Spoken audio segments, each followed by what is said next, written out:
الستات اللي بتقول دايما جوز عينه زيغة ودايما بيبص لبره وشايف كل الستات اللي في الدنيا حواليه أحسن مني بمليون مرة.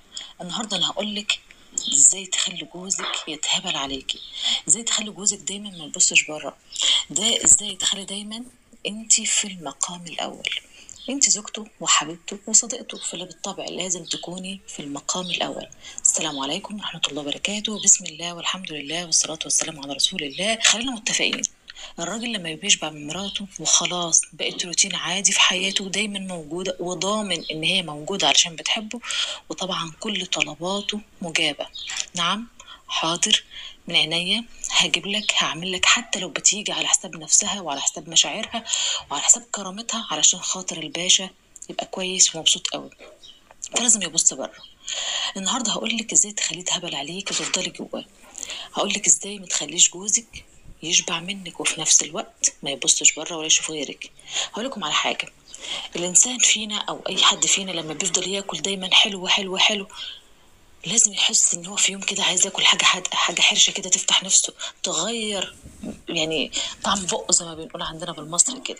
فاي راجل كده لما يلاقي دايما ست معاه مهتميه بنفسها، شكلها كويس، دايما بتيجي على حساب نفسها علشانه، دايما مهتميه بنفسها علشانه، دايما بتيجي على كرامتها، دايما عامله له كل الحلو اللي في الدنيا، يقول لك بس ده انا السيد، ده انا ماليش تاني. في رجاله بتقدر، انا ما انكرش، في رجاله بتقدر، في رجاله بتبقى مبسوطه جدا جدا وبتحس ان الست دي اكبر نعمه من ربنا، ربنا عطاها لهم وهديه حلوه قوي قوي من ربنا، ويقول لك زوجتي دي عندي بالدنيا وما فيها.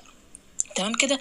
في راجل في المقابل يقول لك لا ده انس السيد، ده هي بتتمنى لي الرضا ان انا ارضى عليها، انا اصلا ضامن بقائها معايا في البيت. يعني اما تكون ست مثلا يا عيني والدها متوفي، والدتها متوفيه، فملهاش ظهر وسند زي ما بنقول عندنا، فتلاقي الراجل بقى ايه، انا ضامن وجودها في البيت، فتسرمح براحتي، ابص براحتي، اكلم براحتي، اعمل اللي انا عايزه براحتي.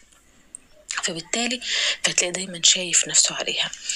فعشان كده بقول لك لما جوزك يزعل منك، ده اول نصيحة من النصايح، لما جوزك يزعل منك مش لازم تجري وراه، مش لازم تجري وراه الا اذا كنت غلطانه. انا ما بقولش ان انت مش غلطانه، لو انت مش غلطانه وشايفه نفسك كده، زعل منك وبتقمص ويعمل نفسه ان هو لسه يا عيني نونو صغير وعايزك تجري تصالحيه، فبلاش تصالحيه، بلاش تحسسيه ان انت قليلة القيمة وان انت قليلة الحيلة وان انت في نفس الوقت رخيصة بالنسبة له قوي.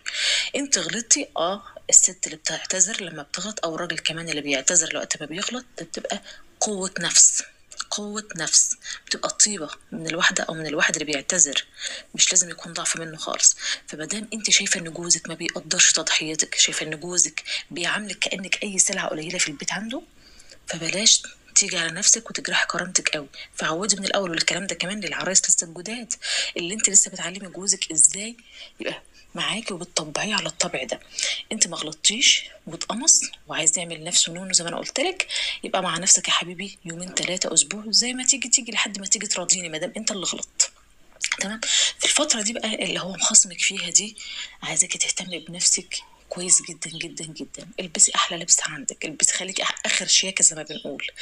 كل حاجه بتحبيها اعمليها، كلي واشربي وتمكيجي وتبرفني واسمعي، اتفرجي على التلفزيون، امسكي قرانك واقرأي، صلي. المهم ان هو ولا كانه موجود حواليك، كانك واحد يعني ضيف عندك وبتكرمي، بحيث ان تحطي له اكل وشرب. وبرضه عشان ما اقولكيش تاثري، لا ما تاثريش في حقه، لا ربنا فرضه علينا، اللي هو الاكل اللي هو الشرب اللي هو تنظيف بيته وتنظيف مكانه. فهمتيني كده؟ فكل بنت او كل ست اهتمي بالموضوع ده كويس قوي. غلط يعتذر، مش معنى كده انت تيجي على كرامتك وتعتذري منه، ده حاجه. الحاجه التانية يا ست الكل، لما هو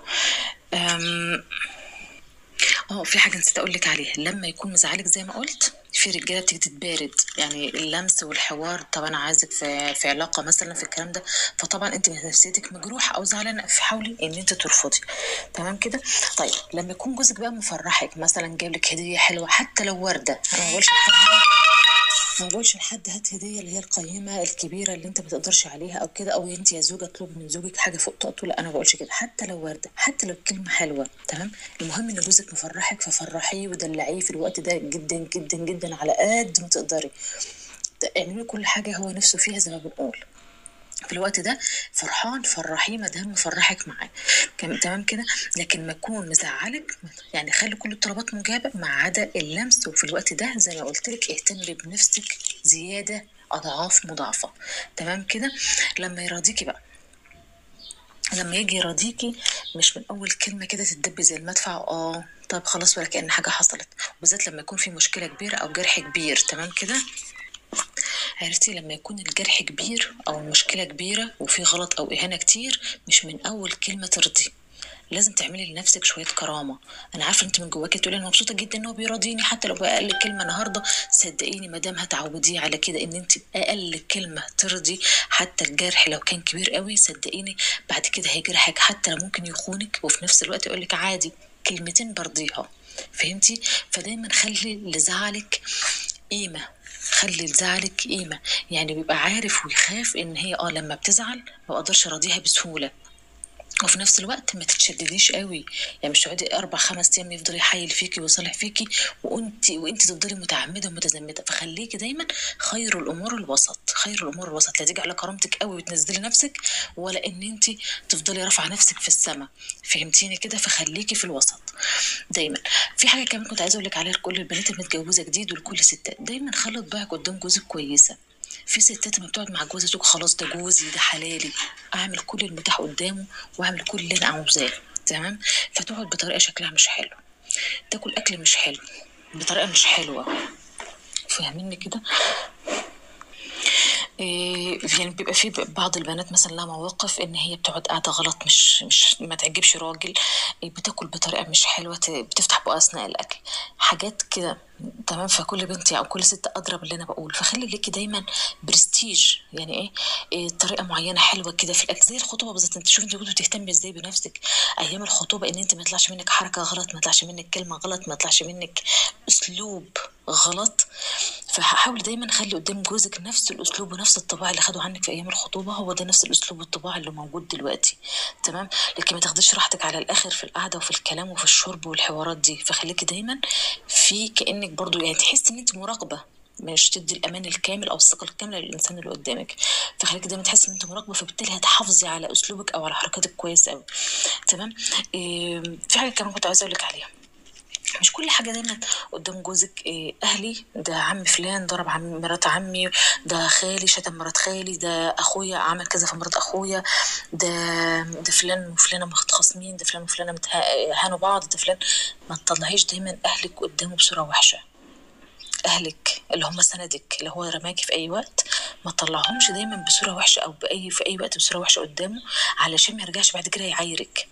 جوزك هتقولي ده جوزي وحبيبي وبحكي له على مشاكلي، ماشي كل المشاكل تتقال، بس في حاجات معينه ما تحسسش ما تحسوش ان انت عندك نقص في اهلك. يعني ما تحسوش ان هم ما لهمش كرامه او ما لهمش قيمه. يعني بحيث ان انت يوم ما تغلطي معاه او يجي مشكله بينك وبينه يقول لك يا بنتي ده انت مالكيش اهل، دول شويه مثلا معلش يعني شويه كلاب، ده شويه مش عارفه ايه، ده بيقطعوا في بعض. مين اللي هيتحملك انت وولادك؟ فدايما انت بتجيبي لنفسك الكلام وبتجيبي لنفسك وجع القلب زي ما بنقول كده بالمصري. فلا، الكلمه الحلوه عن اهلك تتقال. ماشي.